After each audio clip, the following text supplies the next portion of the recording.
Hello students. हाँ जी राजे, आज का जो हमारा लेक्चर है, ठीक है जी, वो टॉपिक है जी growing middle class envisages and end to the privileges.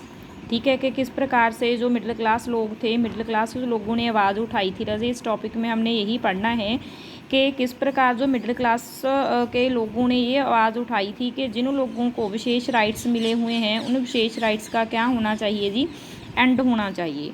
तो पिछले लेक्चर में हमने पढ़ा था कि स्ट्रगल टू सर्वाइव के बारे में पढ़ा था कि किस प्रकार जो लोग थे जीने के लिए संघर्ष कर रहे थे, क्योंकि जो खाने पीने की वस्तुएं थी, पाव रोटी थी, उनकी कीमतें किस प्रकार बढ़ रही थी और जो लोग थे, लोगों ने स्ट्रगल करना शुरू कर दिया था और खाने पीने की चीज़ों को लेके जो लोग थे तरस रहे थे।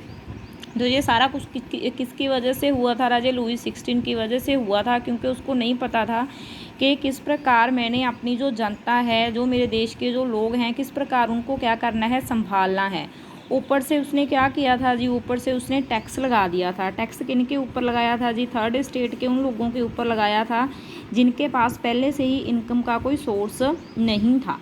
ठीक है जी। तो इसी तरह से हमने इस लेक्चर में यही पढ़ना है कि किस प्रकार मिडिल क्लास लोग थे, मिडिल क्लास लोग संघर्ष के लिए आगे बढ़े और उन्होंने ये इमेजिनेशन की, ये कल्पना की कि जो जिन लोगों को विशेष राइट्स मिले हुए हैं उनका क्या होना चाहिए, अंत होना चाहिए। जैसे कि देखो जी, in the past peasants and workers had participated in revolts against increasing tax and the food security. जैसे कि राजे आपने देखा है कि पहले ही देखो टैक्स बढ़ने के कारण अकाल पड़ गया था। दो रीज़न थे जी, जिस की वजह से जो किसान थे और जो वर्कर्स थे वो विद्रोह कर चुके थे पहले ही। रीज़न क्या था जी? पहला रीज़न था कि जो लुई 16 था उसने टैक्स इतने ज़्यादा बढ़ा दिए थे। दूसरा रीज़न क्या था जी? दूसरा रीज़न ये था कि उस टाइम पे क्या हो गया था जी? अकाल पड़ गया था। तो अकाल पड़ने की वजह से उस टाइम जो किसान थे और जो वर्कर्स थे पहले ही क्या कर चुके थे राजे? विद्रोह कर चुके थे। उन्होंने रिवोल्ट करना शुरू कर दिया था। किसके खिलाफ? लुई 16 के खिलाफ। But they lacked the means and the programmes to carry out full scale measures that would bring about a change in the social and economic order. लेकिन देखो जी, पहले ही जो वर्कर्स थे, जो किसान थे, उन्होंने पहले ही विद्रोह कर दिया था। किस चीज़ के खिलाफ? के टैक्स बढ़ चुके थे। दूसरा पॉइंट क्या था जी? अकाल पड़ गया था। खाने पीने की चीज़ों के जो प्राइजेस थे वो बहुत ही ज़्यादा अप हो चुके थे। परंतु राजे अब उनके पास मतलब कि अपनी सोशल और इकोनॉमिक जो ऑर्डर था, उनका सोशल और इकोनॉमिक ऑर्डर में बदलाव लाने के लिए उनके पास राजे ना तो कोई साधन था और ना ही उनके पास कोई प्रोग्राम्स थे जिसकी वजह से वो मतलब कि जो अपना इकोनॉमिक और सोशल ऑर्डर था उनको वो चेंज कर पाते।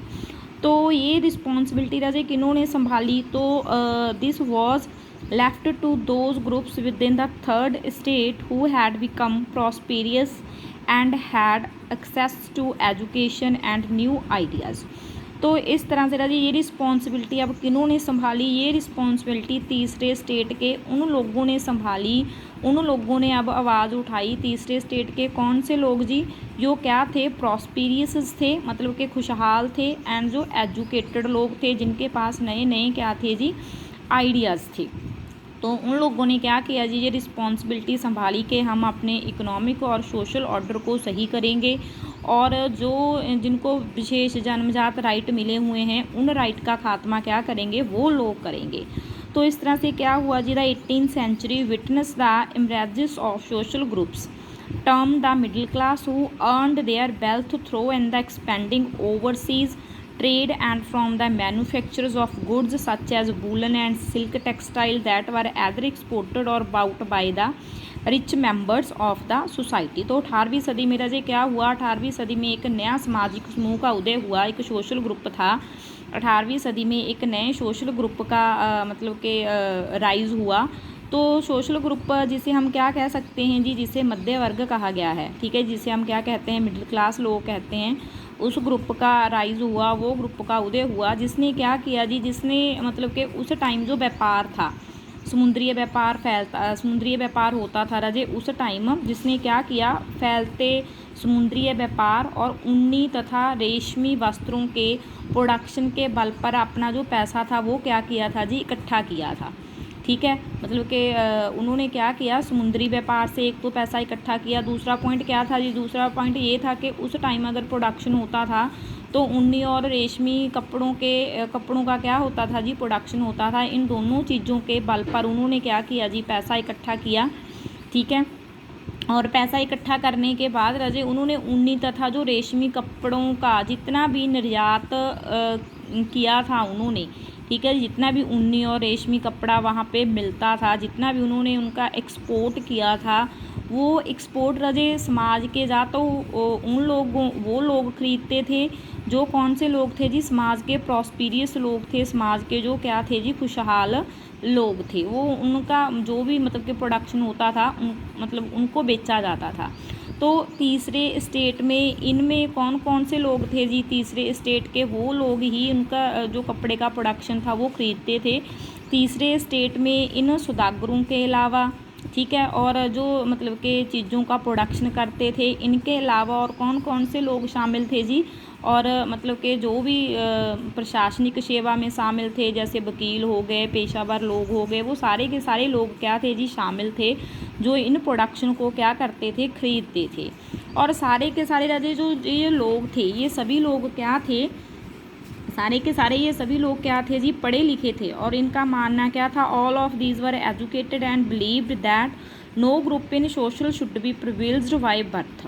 ये सारे लोग क्या थे राजे, पढ़े लिखे लोग थे, और इनका ये मानना था कि समाज के किसी भी समूह के पास जन्मजात कोई भी स्पेशल राइट नहीं होने चाहिए। इन्होंने ये साफ साफ कह दिया था कि किसी भी व्यक्ति की सामाजिक हैसियत उनके मतलब के ख़ानदान से नहीं होगी। किसी भी व्यक्ति की जो सामाजिक हैसियत है उसका आधार सिर्फ़ और सिर्फ उसकी क्या होगी जी, स्किल होगी, सिर्फ़ और सिर्फ उसकी क्या होगी जी, योग्यता होगी, उसकी एजुकेशन होगी। ना कि ये होगा कि बाय बर्थ ही ने ये राइट मिला हुआ है, ठीक है, तो इसकी पोजीशन समाज में अच्छी होगी, और जिसको बाय बर्थ कोई राइट नहीं मिला हुआ उसकी समाज में पोजीशन अच्छी नहीं होगी। तो उन्होंने क्या कहा था कि समाज में उस बंदे की हैसियत का आधार उसकी सिर्फ़ और सिर्फ क्या होगी जी, उसकी योग्यता होगी, ठीक है। तो जैसे फ्रीडम हो गया, स्वतंत्रता, समान नियम तथा समान अवसरों का विचार पर आधारित समाज की ये जो परिकल्पना थी वो किसने दी थी जी, जॉन लॉक ने, ठीक है, जॉन जॉक रूसो ने। ये सारे के सारे क्या थे राजे, फिलोसफर थे, जिन फिलोसफर्स ने क्या कहा था कि किसी भी बंदे की जो सामाजिक